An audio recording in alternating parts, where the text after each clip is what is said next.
Hello students, how are you? I hope that all of you will be fine and safe at your home. We have to discuss the topic diversity in the living world, chapter 1 of class 11th biology. So, first of all, we should know the meaning of diversity. What is the meaning of diversity? Diversity means differences or variations. Simple meaning of diversity is the differences or variations, and we find that in our surroundings there are variety of living organisms, large varieties of living organisms. If you look around you, we will see a large variety of living organisms, be it potted plants, insects, birds, your pets, or other animals and plants. So, in our surroundings there are so many varieties of plants and animals, including microorganisms, the potted plants, agricultural plants, forest plants, and different types of animals, pet animals, wild animals, etc. etc. So, this is the diversity in the living world. इसी चीज़ को हम diversity बोल सकते हैं। जो ये varieties है plants और एनिमल्स की, मिलियंस ऑफ वैराइटीज़ हैं, और इसका आइडिया लगाना हो तो आपकी बुक में जैसे यहाँ देखिए दिया हुआ है, the number of species that are known and described range between 1.7 to 1.8 millions. तो अभी तक जो स्पीसीज़ या कह लीजिए कि वैराइटीज़ डिस्कवर्ड हुई हैं या जिनको हम जानते हैं, जिनको बायोलॉजिस्टों ने डिस्क्राइब किया है, उनकी संख्या लगभग कितनी है? Between 1.7 to 1.8 million. इतने तरह के प्लांट्स या एनिमल्स हमारे इस अर्थ सरफेस पर या बायोस्फीयर में प्रेजेंट हैं, और इनमें भी इस 1.8 मिलियन में जो एनिमल्स हैं उनकी संख्या ज़्यादा है। नियर अबाउट 1.2 मिलियंस जो है एनिमल्स हैं और 0.6 मिलियंस जो हैं प्लांट्स हैं। तो एनिमल्स की वैराइटीज़ ज़्यादा हैं, प्लांट्स की वैराइटीज़ कम हैं। और एनिमल्स में भी सबसे ज़्यादा यदि कोई एनिमल्स हैं तो वो हैं आर्थ्रोपॉड्स।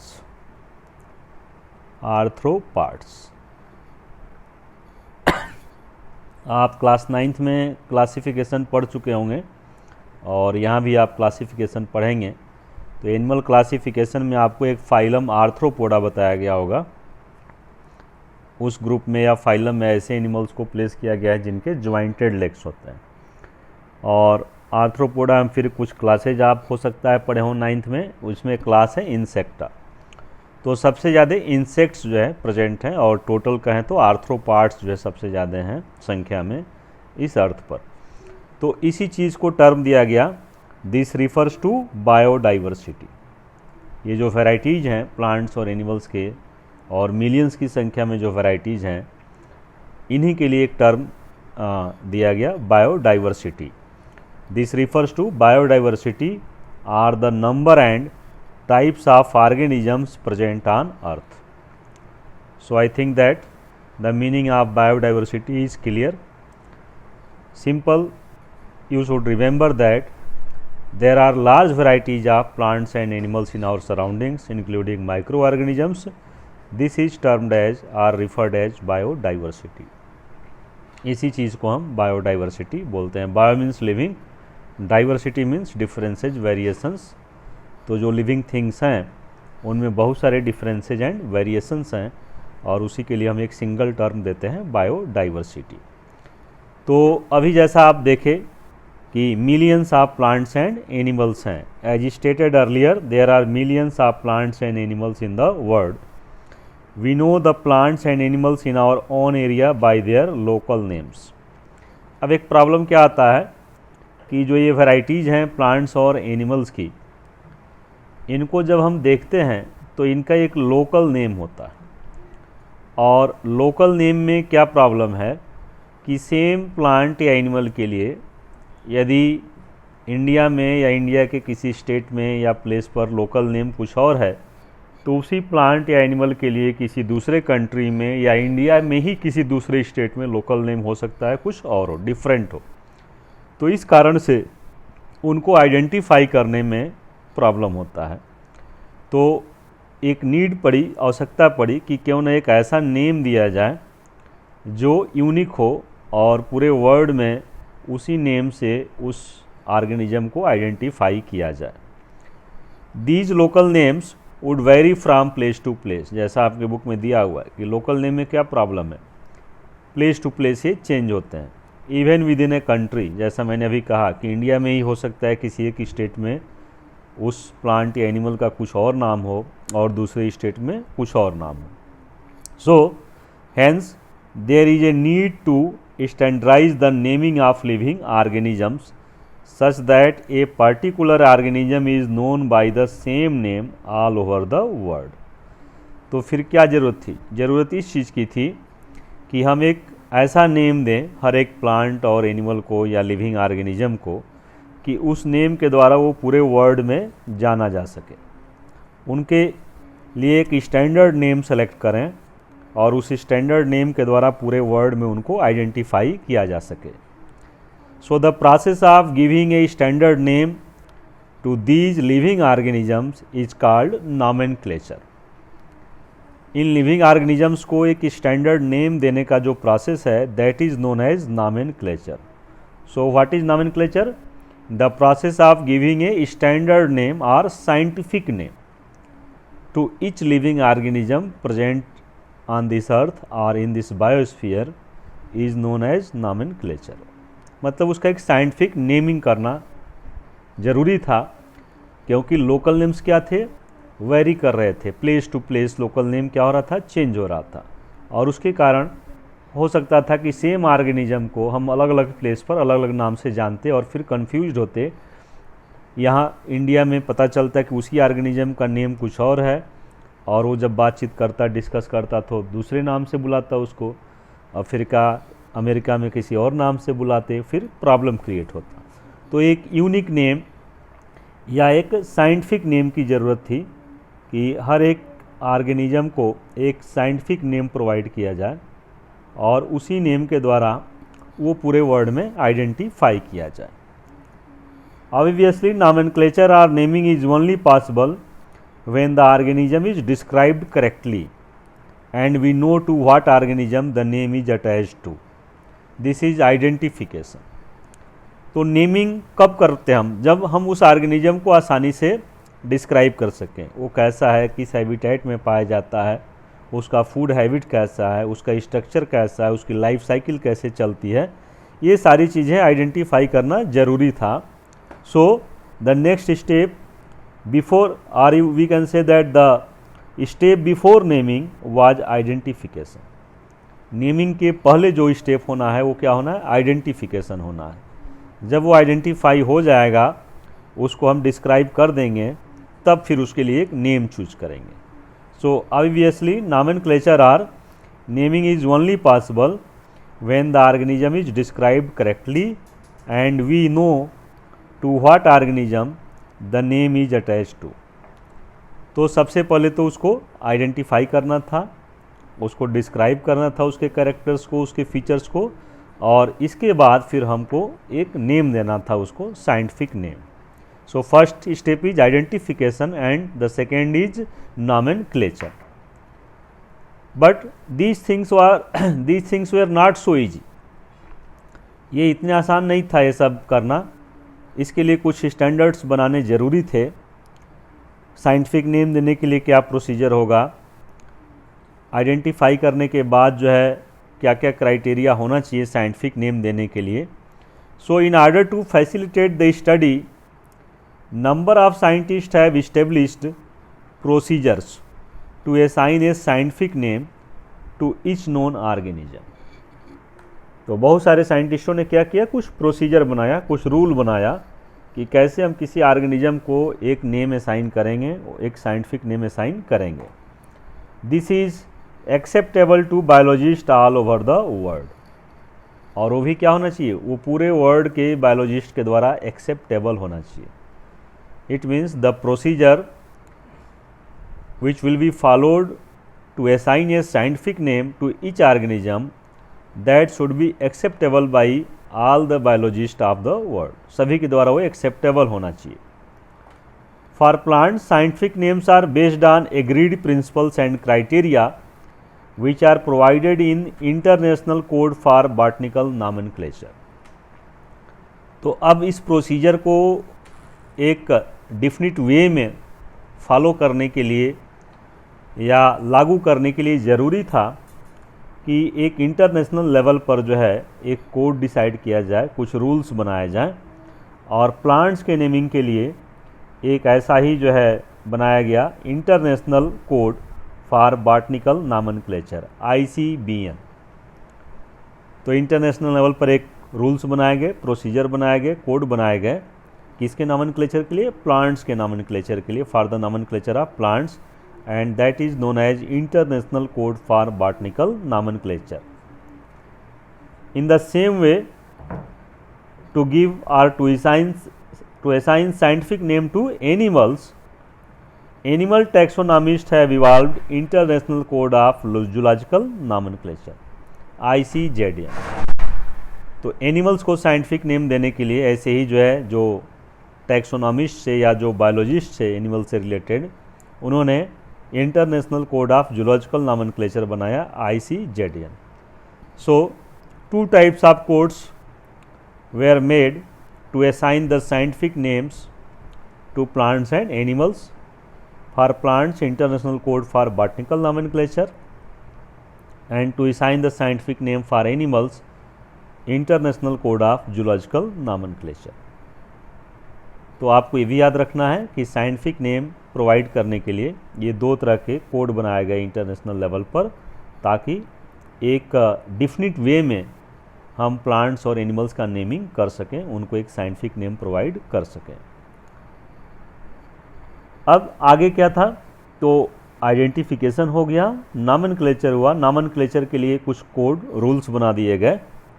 अब जब हम साइंटिफिक नेम देते हैं किसी भी लिविंग ऑर्गेनिज्म को, when we provide a scientific name और when we assign a scientific name to a living organism, the scientific name of the living organism consists of 2 words. 2 words, or you can say that the scientific name of living organism has 2 components, as it is given in your book. Each name has 2 components, the generic name and the specific epithet, and such type of nomenclature is known as binomial nomenclature. The nomenclature with 2 components is called binomial nomenclature. तो scientific name जब हम assign किए किसी भी organism को, चाहे वो plant हो या एनिमल हो, तो क्या एक चीज़ उसमें आया निकल कर कि उसका जो साइंटिफिक नेम होगा उसमें 2 वर्ड्स होंगे, 2 वर्ड्स होंगे, 2 कंपोनेंट्स होंगे. The first component will represent the generic name and the second component will represent the specific epithet, or you can say that specific name. So the scientific name of a living organism consists of 2 words. The first word represent generic name and the second word represent specific name or specific epithet. And this type of naming was first of all given by Carolus Linnaeus. This naming system, that is binomial nomenclature system, was given by Carolus Linnaeus. Carl von Linné is being practiced by biologists of all over the world. और उन्हीं के द्वारा दिया गया ये binomial nomenclature पूरे world के biologist के द्वारा यूज किया जा रहा है. तो तीसरा चीज़ याद रखना है, binomial nomenclature. Binomial nomenclature means the scientific name of A living organism has 2 components or consists of 2 words. The first word represents the generic name and the second word represents the specific name or specific epithet. For example, यदि हम human के scientific name की बात करें, so the scientific name of human being is Homo sapiens. Homo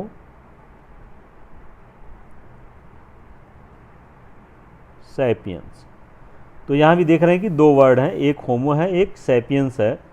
homo represents the genus and sapiens represent the species name और specific name. तो जितने भी ऑर्गेनिजम्स हैं उनके साइंटिफिक नेम में दो वर्ड होंगे, याद रखना है, दो शब्द होंगे। पहला होमो, जैसे ह्यूमन की बात हुई, दूसरा sapiens. Homo is the generic name and sapiens is the specific epithet. ऐसे ही सारे ऑर्गेनिजम्स के लिए होगा। अभी आगे हम लोग और डिस्कस करेंगे जो है नेम। जैसे यहाँ एक देखिए एग्जाम्पल दिया हुआ है, let us take the example of mango to understand the way of providing scientific names better. Mango का एग्जाम्पल लेकर जैसे यहाँ बताया जा रहा है कि साइंटिफिक नेम हम कैसे लिखते हैं।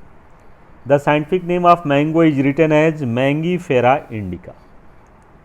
मैंगो का साइंटिफिक नेम कैसे लिखा जा रहा है? Mangifera indica. The scientific name of mango is written as Mangifera indica.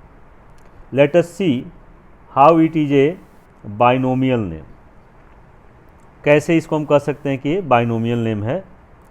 So in this name Mangifera represents the genus while indica is a particular species और a specific epithet। तो mango का scientific name क्या है? Mangifera indica. Mangifera जैसे आपकी book में दिया हुआ है और आगे इंडिका, मैंगीफेरा इंडिका। तो मैंगीफेरा क्या है? जीनस को रिप्रेजेंट कर रहा है, जबकि इंडिका जो है एक पर्टिकुलर स्पीसीज को रिप्रेजेंट कर रहा है। तो एक तो ये ध्यान रखना है, और इसी को हम कहते हैं बाइनोमियल नॉमेनक्लेचर। अब जब बाइनोमियल नॉमेनक्लेचर हम करते हैं तो कुछ रूल्स हैं। There are some universal rules of nomenclature which are as follows. What are these rules? First one is biological names are generally in Latin and written in italics. They are Latinized or derived from Latin irrespective of their origin. Generally जो scientific name है या biological name है किसी organism का, वो Latin में होता है, लैटिन वर्ड में होता है, और उसको लिखते समय हम उसको इटैलिक्स में लिखते हैं, तिरछा करके उसको लिखते हैं। भले ही उस प्लांट्स या एनिमल्स का ओरिजिन कहीं भी हुआ हो, वर्ल्ड के किसी भी पार्ट में हुआ हो, लेकिन जब उसका साइंटिफिक नेम हम असाइन करते हैं तो जनरली किस में असाइन करते हैं? लैटिन में। और कैसे लिखेंगे उसको? इटैलिक्स में लिखेंगे। Second, the first word in a biological name represents the genus while the second component denotes the specific epithet. जैसा अभी डिस्कस हुआ कि बाइनोमियल नॉमेनक्लेचर में जो टू वर्ड्स हैं, दो वर्ड्स हैं, उसमें फर्स्ट नेम किसको रिप्रेजेंट करेगा? जीनस को, and the second name will represent the species. What is the third point? Both the words in a biological name when hand written are separately underlined और point printed in italics to indicate their Latin origin. तो जब हम दोनों words लिखेंगे किसी scientific name का, किसी organism का, तो यदि हैंड रिटन लिखते हैं तो उनको हम अंडरलाइन कर देंगे। जैसे यहाँ देखिए मैंगीफेरा इंडिका को अंडरलाइन किया गया है। और जब उनको हम प्रिंटेड कहीं देते हैं बुक्स में, तो उस समय कैसे उनको लिखते हैं? इटैलिक्स में। जैसे आप यहाँ देखिए बुक में प्रिंटेड है, तो मैंगीफेरा इंडिका यहाँ नेम प्रिंटेड है, और ये कैसे है? इटैलिक्स में। बाकी लेटर्स या वर्ड्स को आप देखेंगे तो वो सीधे लिखे गए हैं, लेकिन यहाँ मैंगीफेरा इंडिका क्या किया गया है? थोड़ा सा तिरछा लिखा गया, इटैलिक्स में लिखा गया। तो प्रिंटेड कंडीशन में हम उसको इटैलिक्स में लिखेंगे, जो ये इंडिकेट करेगा कि इसका लैटिन ओरिजिन है। और यदि हैंड रिटन लिखते हैं तो हैंड रिटन में हम जनरली अपने ऊपर डिपेंड करता है, यदि इटैलिक्स में लिख देते हैं तो भी ठीक है। अदरवाइज यदि आप ऐसे सीधा करके लिखते हैं, सपोज कीजिए मैंगीफेरा इंडिका, तो उस केस में उसको अंडरलाइन करना जरूरी रहेगा। उस केस में उसको क्या करना पड़ेगा? अंडरलाइन करना पड़ेगा, जिससे ये इंडिकेट होगा कि ये एक साइंटिफिक नेम है किसी ऑर्गेनिज्म का। क्लियर? फोर्थ पॉइंट है, तो फोर्थ पॉइंट में क्या है? The first word denoting the genus starts with a capital letter. आप यहाँ देख रहे हैं मैंगीफेरा इंडिका लिखा गया है, और मैंगीफेरा इंडिका में जो फर्स्ट वर्ड है मैंगीफेरा, उसका फर्स्ट लेटर क्या है, कैपिटल से, यम, यम क्या है, कैपिटल से होगा। While the specific epithet starts with a small letter, और जो सेकेंड वर्ड है जो स्पेसिफिक एपिथेट या स्पीसीज को डिनोट करता है वो क्या होगा, स्मॉल लेटर से होगा। इंडिका हालांकि एक कंट्री के नेम से रिलेटेड है, फिर भी आई देखिए किससे लिखा गया है, स्मॉल से। So when ever you right the scientific name of an organism in binomial nomenclature system, the first letter of the first word will be in capital and the first letter of the second word will be in small. The generic name, the first letter of the generic name should be in capital and the first letter of specific epithet should be in small. तो ये भी ध्यान आपको रखना है जो है कि साइंटिफिक नेम लिखते समय हम इसका भी ध्यान रखें जो है। So dear students, hope that you will be able to understand the diversity in living organisms, nomenclature, identification and the codes for naming plants and animals, International Code for Botanical Nomenclature ICBN and International Code for Zoological Nomenclature ICZN, and then the generic name and specific epithet under the binomial nomenclature system, the meaning of binomial nomenclature and who gave the binomial nomenclature system, that is Carolus Linnaeus, and here some rules for giving the binomial nomenclature or scientific name to a living organisms. Thank you.